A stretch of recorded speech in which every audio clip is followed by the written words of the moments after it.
اور ہم نے دیکھا کہ کچھ ہدایات خداوند یسوع مسیح یہاں پیش کرتے ہیں، اور یہی ہدایات جو ہیں وہ ازدواجی زندگی میں ایک مرد اور عورت کو اپنی زندگی میں جو ہے اسے اپنانے کی ضرورت ہے۔ کاشفہ، ہم یہاں پر ایک اور بات دیکھتے ہیں کہ ہم خداوند کے منصوبے کو بھی جو ہے وہ مسیحی ازدواجی زندگی میں نہیں جان سکتے اور نہیں پہچان سکتے، اور یہی وجہ ہے کہ آج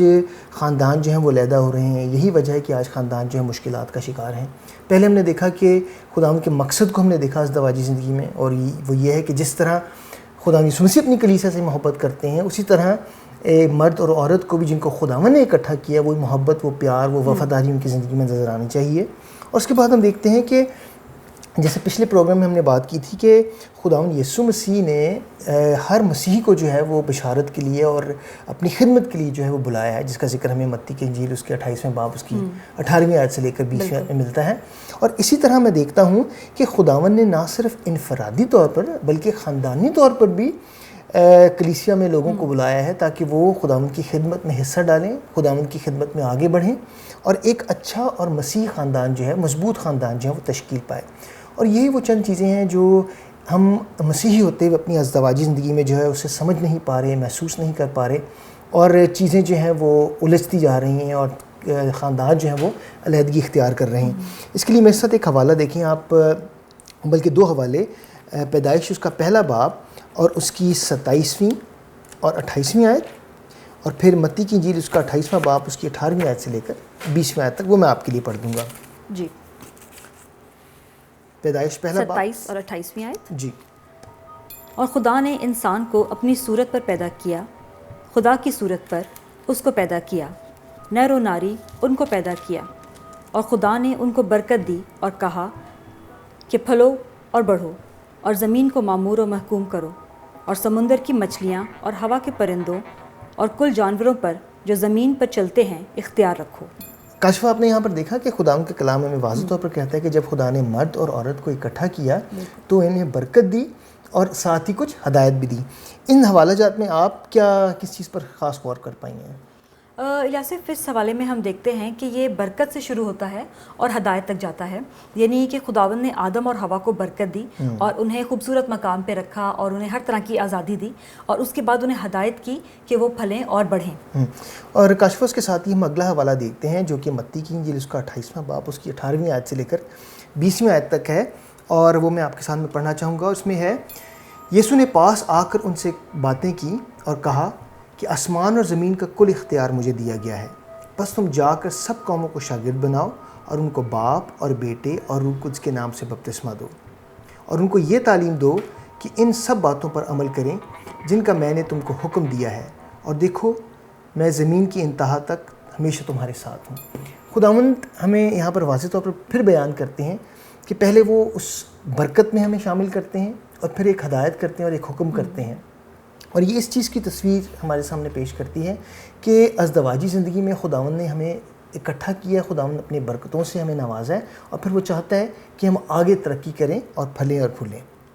بالکل، اور الیاصف آخر میں یہی کہنا چاہوں گی کہ ہم دیکھتے ہیں کہ خداوند کا جو منصوبہ تھا اپنے مسیحی لوگوں کو ازدواجی زندگی میں اکٹھا کرنے کا، وہ یہ ہرگز نہیں تھا کہ وہ چند لمحوں کے لیے اکٹھے ہوں اور اس کے بعد پھر علیحدہ ہو جائیں، بلکہ خداوند کا منصوبہ یہ تھا کہ وہ جب تک روئے زمین پر رہتے ہیں وہ ایک دوسرے کے ساتھ وفادار رہیں اور ایک دوسرے کی محبت میں اپنی زندگیوں کو بسر کرتے رہیں، اور جس کا حوالہ بھی ہمیں ملتا ہے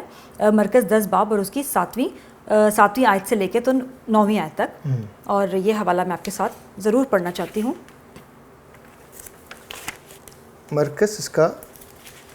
کا 10واں باب اور اس کی 7ویں سے 9ویں آیت۔ جی۔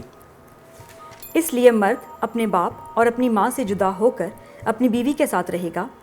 اور وہ اور اس کی بیوی دونوں ایک جسم ہوں گے، بس وہ دونوں نہیں ایک جسم ہیں، اس لیے جسے خدا نے جوڑا اسے آدمی جدا نہ کرے۔ کاشفہ، یہ آیات جو ہیں وہ ہمیں بڑے واضح طور پر بتاتی ہیں کہ خداوند کے منصوبے کے مطابق خداوند نے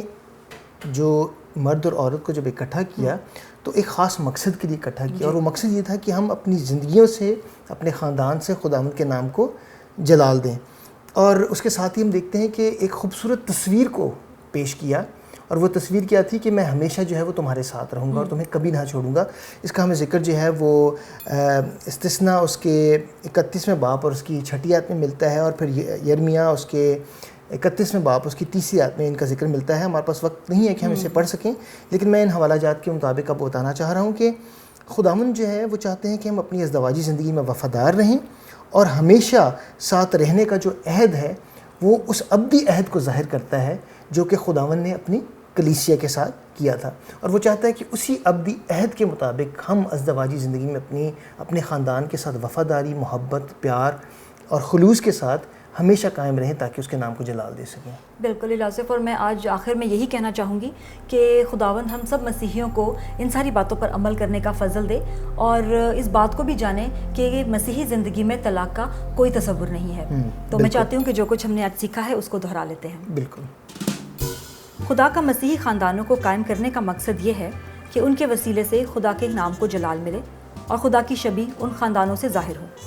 خدا نے مسیحی خاندانوں کو اس لیے قائم کیا کہ وہ مسیح اور کلیسیا کے تعلق اور محبت کو اپنی زندگیوں سے ظاہر کریں. خدا نے ہر مسیحی کو بشارت اور شاگردیت کے لیے بلایا ہے, اور یہ بلاہٹ انفرادی طور پر ہی نہیں بلکہ خاندانی طور پر بھی بخشی ہے. یہ بلاہٹ برکت سے شروع ہو کر ہدایت تک جاتی ہے. خدا نے مسیحیوں کو ازدواجی زندگی میں کچھ لمحوں کے لیے اکٹھا نہیں کیا, بلکہ اس کی خواہش ہے کہ یہ زندگیاں جب تک روئے زمین پر زندہ رہیں وفاداری اور محبت سے ہمیشہ ساتھ رہیں. کاشوا اچھا ہوگا کہ آپ اپنی دوست سائمہ کو کال کریں اور انہیں درخواست کریں کہ اگر وہ اور ان کا ہسبینڈ جو ہے ہمیں تھوڑا سا وقت دے سکیں. اچھا ہوگا کہ ہم ان کے ساتھ بیٹھیں, ان کے ساتھ دعا کریں, کلام میں سے ان کے ساتھ کوئی نہ کوئی بات کریں. اور میرا اپنا ایمان یہ ہے کہ جب ہم کلام سے ان کے ساتھ بات کریں گے تو خدا ان کا روز ضرور ان کی زندگی میں کام کرے گا, اور اتنا بڑا جو وہ فیصلہ لینے کو ہیں خدا ہم ضرور ان سے بات کرے گا, اور میرے خیال میں چیزیں ان کے لیے زندگی میں بہتر ہوں گی. بالکل یہ بات اگلے ہفتے کا لے لیں میرے خیال میں. ٹھیک ہے. اور پھر اس کے بعد ہم سودا لینے کے لیے چلتے ہیں. ہیلو. ہاں سائمہ, میں کہہ رہی تھی کہ اگر تھوڑا سا ٹائم ہو آپ کے پاس اور آپ کے ہسبینڈ کے پاس تو اگلے ہفتے آپ ہمارے ساتھ آ کر کھانا کھائیں, اور ہم چاہ رہے تھے کہ ہم کچھ دیر آپ لوگوں کے ساتھ بیٹھیں اور کلام میں سے بھی کچھ باتیں شیئر کرنا چاہ رہے تھے. ٹھیک ہے, تو اگلے ہفتے ملاقات ہوتی ہے. Okay bye. مان گئی ہیں؟ ہاں چلیے, تو بہت اچھا ہوگا. مجھے خوشی ہوگی کہ اگر ہم ان کے لیے کچھ کر سکیں اور ان کی دعا کر سکیں.